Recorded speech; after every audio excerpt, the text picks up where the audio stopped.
Bienvenue dans cette nouvelle vidéo de Lexical Info. Mali, vers une levée des sanctions de la CEDEAO? N'oubliez pas de vous abonner à Lexical Info juste en bas de cette vidéo. Le médiateur dans la crise malienne, Goodluck Jonathan, s'est dit optimiste quant au déroulement des négociations avec les autorités de transition. Le médiateur de la Communauté économique des États de l'Afrique de l'Ouest, CEDEAO, dans la crise malienne, Goodluck Jonathan, s'est dit optimiste quant à une fin prochaine de la crise au Mali. S'exprimant vendredi au terme d'une visite de 48 heures au Mali, Jonathan a noté des avancées notoires dans les négociations effectuées jusqu'ici par les autorités de la transition.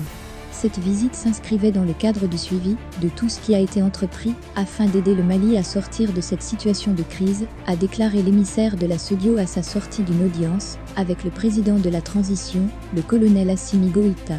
Cette crise touche non seulement le Mali, mais également tous les pays de la sous-région, mais aussi les pays de l'Afrique de l'Est, a-t-il rappelé. Jonathan s'est en outre réjoui des avancées constatées de part et d'autre vers une position commune.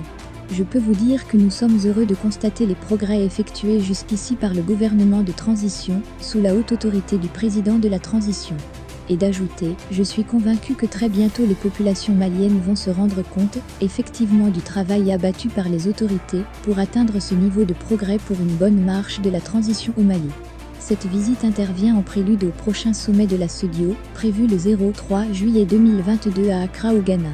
La conférence des chefs d'État et de gouvernement de la Communauté économique des États de l'Afrique de l'Ouest, CEDEAO, avait décidé lors d'un sommet extraordinaire, tenu le 4 juin dernier à Accra au Ghana, de maintenir les sanctions imposées au Mali et la suspension du Burkina Faso de toutes ses instances, jusqu'au rétablissement de l'ordre constitutionnel. La conférence a décidé d'examiner les situations de la Guinée, du Mali et du Burkina Faso lors de son prochain sommet ordinaire du 3 juillet 2022. Le 9 janvier dernier, la CEDEAO avait annoncé l'interdiction de voyage et le gel des avoirs financiers des autorités maliennes de transition et celles guinéennes, ainsi que le maintien de la suspension de la République de Guinée et du Burkina Faso de tous les organes directeurs de la CEDEAO. Merci pour votre aimable attention et n'oubliez pas d'activer la cloche de notification pour recevoir les prochaines informations.